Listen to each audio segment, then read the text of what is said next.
Bismillah, alhamdulillah, salatu wassalamu rasulullah, sallallahu alayhi wa sallam. Assalamu alaikum wa rahmatullahi wa barakatuh. My name is Tariq Khalid. I'd like to welcome to our program, Sharjah TV, Doing Good, and we hope by Allah's mercy and grace that all of you are doing good out there today. And by all the standards that you're doing good, first and foremost, the most important, that you're doing good deeds which are pleasing to Allah. The first and most important thing.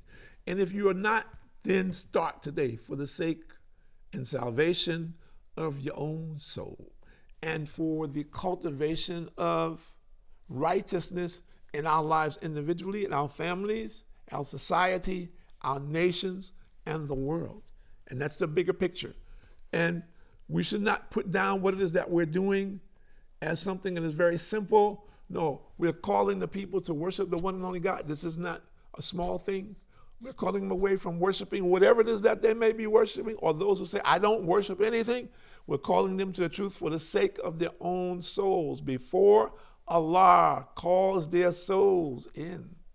So this is a very important mission, and we look at it from that perspective to a degree, and we invite everyone out there who has not enjoyed this message to understand it, take time out to review and gain proper understanding about what Islam is and what Islam is not, and adopt it, put it into practice, start praying.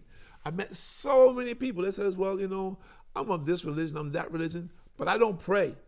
And many of them said almost like I'm proud. They're proud, and I said, well, you sound like you're proud of this. It says, well, I'm not really proud of it, but you know, that's my situation.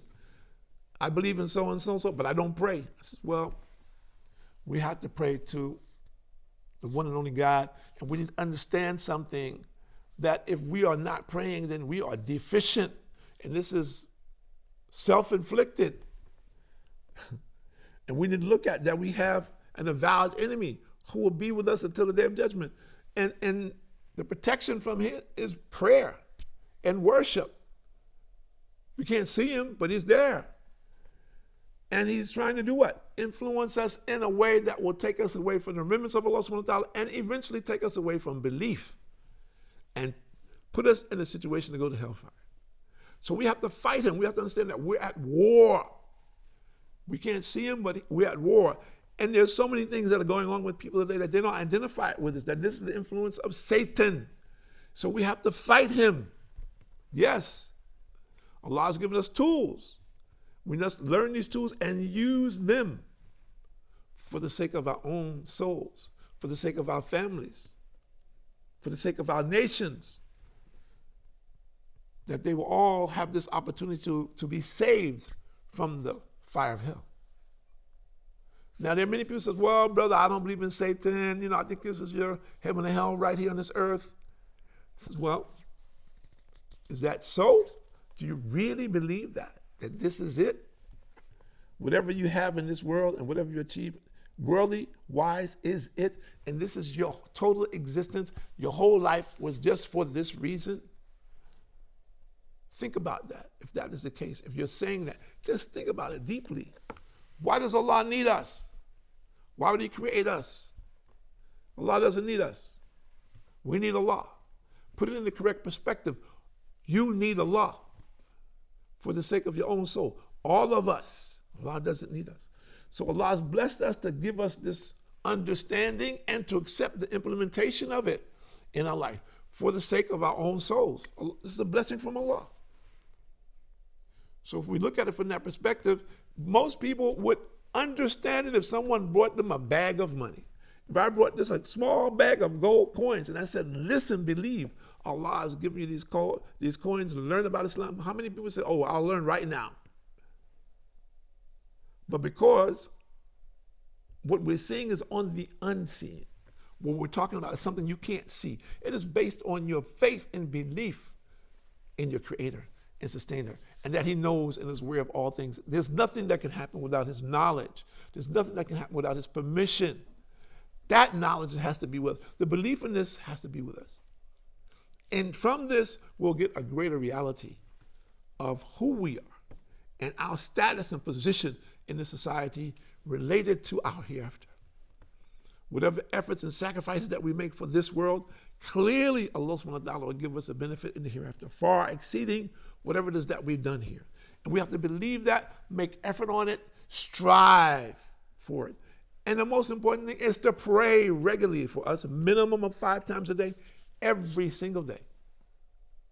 He says, why should I pray every day? Because Allah commanded us to pray every day, and He's giving us the reward for praying 50. So, for example, if I was going to give you 50 times whatever your salary is a week or a day, let's say you're making $100 a day, and I'm going to multiply that by 50, what would you do? Would you say, no, I don't want that? I don't need it. It's okay. No, you would not. So Allah is multiplying our salats by 50. Think about it. The reward that you're receiving for this praying every day. How much of a blessing this is. And this, we're the only people who Allah has granted this prayer, except the prophets. We're far from this. Only the prophets had prayer in this mechanism, in this methodology previously. So this is a gift from Allah to the Muslims. So how can we forsake that? This is a blessing Allah has given us especially. The reward's great, greater than we can ever remember. So let's look and see.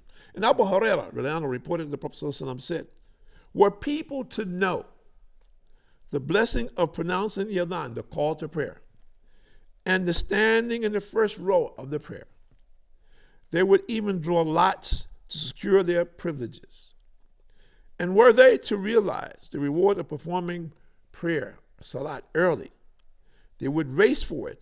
And were they to know the merits of salat, the prayer, after nightfall, the last prayer of the night, and the dawn, first is the first and the last, the first prayer in the morning, the last prayer in the evening, they would come to them even if they had to crawl. Let's go to the Bible, Bukhari, Muslim. So, just for the prayer, the Prophet ﷺ is telling people, if they understood the reward for this, but many of us are lazy. So we're not careful about our prayers. We make them here and there, or some people, they make them, they'll just stay at home. As an example, particularly men, they don't go to the masjid and pray. Or they pray sometime, they don't pray sometime, or they pray late sometime, meaning after the time for the prayer is over. They don't take care. But if we could see that physical reward, we would take care. And everyone knows this. But now, Allah is testing us. Says, okay, get up in the morning, 4 a.m., and pray. After you come home from work in the evening, 9 o'clock, pray before you go to bed. So it becomes a test of our desires and the weaknesses of our faith and the distraction of Satan, which takes us away from this path. So we're calling people back to this path. It doesn't matter what they say you believed in. Well, I was this, I was that, I was this before. No. We believe that everyone is born as a Muslim. Everyone is born in fitra. Everyone is born to believe in the oneness of Allah. And that we become distracted in one way or another due to our set of circumstances. And as a result of that, people are misguided. So we're calling people back to the guidance and away from those who would misguide them and take them to the hellfire. As opposed to that, the course that will take you to the paradise. And that we make effort to employ this and put it into practice today, not tomorrow, today. Well, I like Islam, but, I'm not ready today, brother. I'm doing some things here, and, when I resolve these things, then I'll come forward. No guarantee tomorrow will come for you. Any of us cannot guarantee that tomorrow will happen, that it will be a reality for us. Surely, what Allah said in the Quran, that will be a reality. What the Prophet ﷺ told us, it will be a reality. It will come. We don't know when, but if we today neglect this reality and just say, well, brother, I don't know, I'm busy. Well, one day you're not going to be busy. Your business will be silenced. You will not be able to speak. What will you do if you did not take the time out now? So we're calling the people to take out the time today to pray. Ask Allah for forgiveness for your sins. Ask Allah for his mercy. Ask Allah to show you clearly the truth. Ask Allah to keep your feet firm on the path of truth and righteousness for the sake of your own soul, for the sake of your family, for the sake of your nation. Yes, our responsibility is to convey the message, but our desire is that every single human being hears it and that everyone hears it, adopts it for the sake of his own soul. So our responsibility to the human race is completed, to warn them about the oneness of Allah until our last dying breath. Invite them to the belief of the oneness of Allah, the importance and significance of it in our life today and in our future. And we need to understand that dynamic today and tomorrow. Tomorrow's not promised. Today we're here by Allah's grace. So we need to know what we're doing and how it's going to relate to us tomorrow. What will be our condition after death? It is not separate, something that is separate from our life. Death is part of the life circle or cycle. We need to understand it, put it in the correct perspective, so we're not frightened by it, but we understand and comprehend it, and we embrace it in a way which will be pleasing to Allah, so our death will come easy. And we have to believe that, regardless of the influence of Satan and others, which is trying to distract us from that and spending time in this way. People say, oh, brother, but you spend too much time in the masjid. You spend too much time praying. He says, we don't need to pray. We need to spend our time doing all the other kinds of acts that are of no consequence or real benefit for us. And we don't need to pray. We don't need to spend more time coming close to Allah subhanahu wa ta'ala, asking Allah, begging Allah for his mercy, asking forgiveness for our sins, asking him to grant us paradise and our families and our children. We don't need to do that. Is there such a thing that we could do that too much? There's no such thing. How can we ask Allah too much? Allah has all the bounties, so how can I ask him for too much? There's no such thing. So we need to understand that dynamic. Where do we stand today? What is my condition presently? And as a result of that, what will more than likely be my position tomorrow? And what do I need to do to prepare for it? I need to try to do more to worship Allah, not less. I need to progressively change, just like an athlete. Athlete keeps working until he feels it, or his coach tells him, you're peaking. And he says, when he reaches peak, that's the best that he can do. And he works towards that. And many athletes try to stay on that plateau. What is your present status? Ask yourself that question. Where do I stand with my Lord? What is my present condition? Think about it. If I was to die today, what would be my status based on my actions? The things which I am doing presently, what would be my condition? How would my Lord respond to those things which I do commonly? Even though they have been neglected, obviously, at this particular time, because nothing has happened to him, but there's no guarantee that that will continue. And some of us have been warned by life and close to death as a warning about my present condition. I need to get my act together today. I need to pull things together to prepare for my hereafter. So Allah sends signs. Allah warns and encourages people. But many times we don't identify it because some of the things are common. They're happening to many people. So we don't look at it from that perspective. We just see it as, well, that happened to him. It won't happen to me. And we walk away from it. We don't plan and make effort in a way that will help and assist me to not have to be challenged by these worldly things and to elevate myself, my mentality above and beyond those things where I won't be attached to it, but I'll be focused on where it is and what I want to do in my life. So these are distinguishing factors that we need to look at in our lives today. We need to see, where am I? Where am I today? Where do I want to be tomorrow? Is there a progression? Am I aware of a progression to move something that I can move forward to?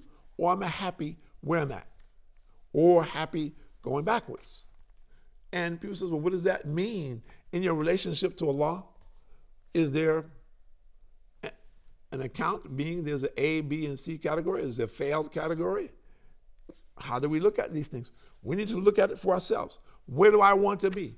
On the day of judgment, what do I want my status to be? When I come before Allah, what do I want to look like?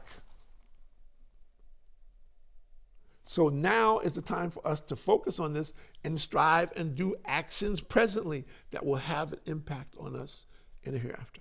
And when we come before Allah, that we feel confident that I've strived to the best of my ability. I've done my best to obey Allah. It may fall short, but I've done the best that I can do. And I've been consistent with this, as consistent as possible, to make this a reality in my life. There are not many people today in the world who are doing this. So we're encouraging, hopefully inspiring, and motivating some people out there to take up this challenge. Take up the challenge of obeying the commandments of Allah subhanahu wa ta'ala in the way He has prescribed. And stay focused on this. And believing in doing this, all the things that you need in this world and hereafter will become a reality for you.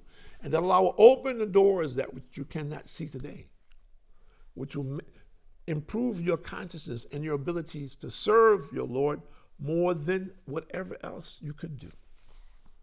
So take the time out today to strive for righteousness, to do good deeds, to obey the commandments of Allah subhanahu wa ta'ala in the way that is prescribed for us, with the full belief that we have to come before Allah, that we'll have to account for our deeds, that this world is temporary, our time will run out, and our condition will be directly related to how I lived in this world, the things that I'm doing and done in the past, present, and future. My name is Tariq Khalid. I'd like to thank you for joining us here at Sharjah TV on Doing Good, and we hope and we pray by Allah's grace and mercy that you will get benefit and you will be doing better from these programs than you did previously. Assalamu alaikum wa rahmatullahi wa barakatuh.